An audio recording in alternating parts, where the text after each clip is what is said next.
So before I permanently attach the shower walls to the frame, I need to check to make sure that the valve cover fits properly. Oops. It's too wide in diameter. This is 7 inches. Oh man. Now what do I do? About 2.5 inches on center to the valve. Well, that means that the maximum diameter of the cover would be 5 inches. What are my options? The plumber screwed up. This protrusion in the shower is the reason for that. I called Moen and they do not have a narrower diameter, circular or rectangular cover. So if I'm going to use this one, I'll just have to cut it off. There are gaskets here, but there are voids as well, so I could put some of that closed cell flexible stuff there and some caulk and make it work. All right, I'll measure it up and see what I can do to cut it in. I cut out a paper template so I have a starting point where to cut that existing Moen cover. So I measured and masked off the area to cut, trying to keep the bevel in mind.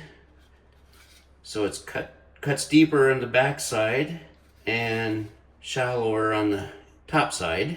I don't know if it's gonna work, but I can't use this, so what the heck? So I don't have a bandsaw, table saw, or any power tools that would do a nice cut on this cover, plastic cover. But I do have a vise and I have a couple of hand saws. That's all I can do. First I'll try my hacksaw.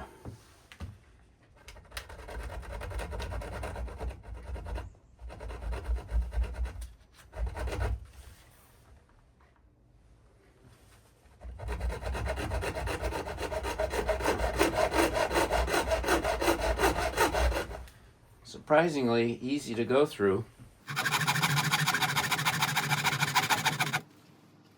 Trying to capture that angle.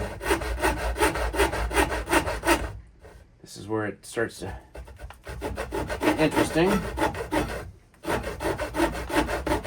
Following the tape.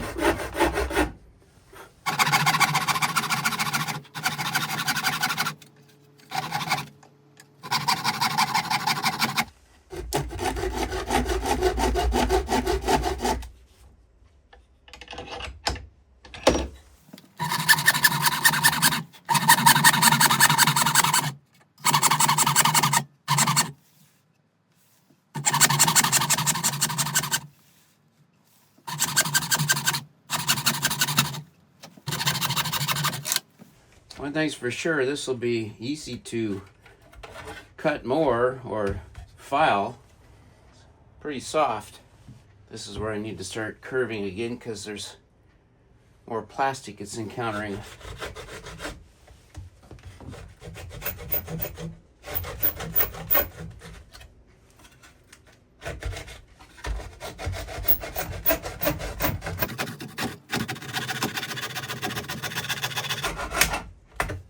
Well, okie doke.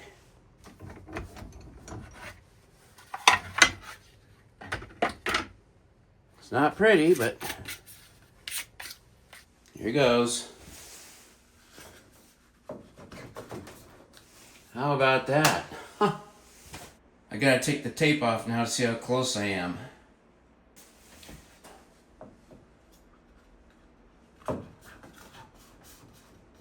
Well, it's just a little tight up here. I kept the cold water marker on,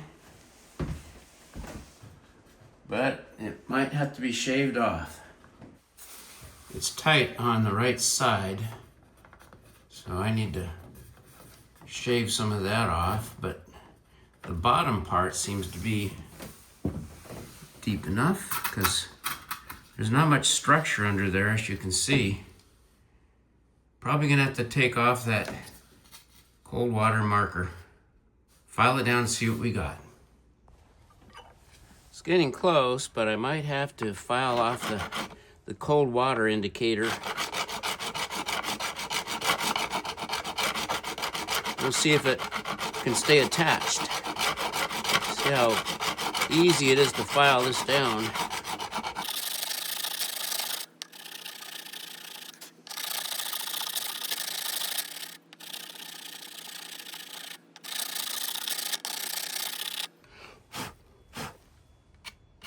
check it.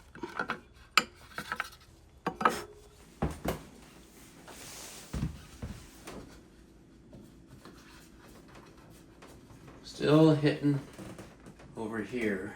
Well, I filed it down and cleaned it up.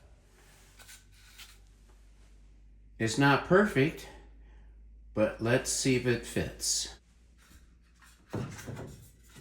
Snug. I think that's gonna work. I guess it looks a little funky, but who cares? I'm gonna make sure that these bolts line up. Spot on.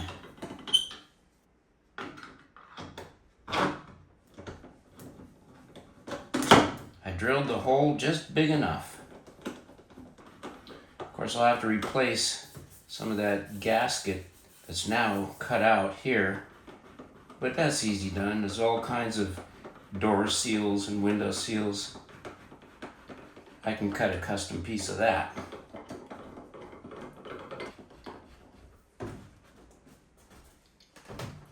That should work. Well, that was a morning project. Problem solved. Do a quick check of installing the handle. Hot, cold. Yeah, set screw will take care of that. All right, then. I think that's as far as it goes in. To secure the shower base to the wall, I put 5 screws in the pre-drilled holes. It really pulled it up and it got rid of the squeaks when I step on it. Neither the written directions nor the installation video show putting screws in these pre-drilled holes, but it definitely made a difference. Now I'm going to clean the top edge of the shower base with isopropyl alcohol in preparation for sealing it with silicone caulk.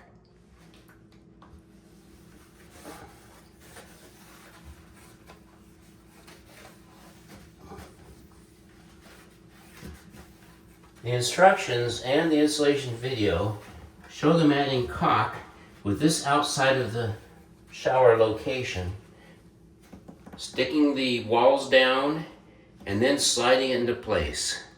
But that does not work because the walls are too flimsy. At least it does not work for me in this installation. I'm inserting the 3/4 inch backer rod.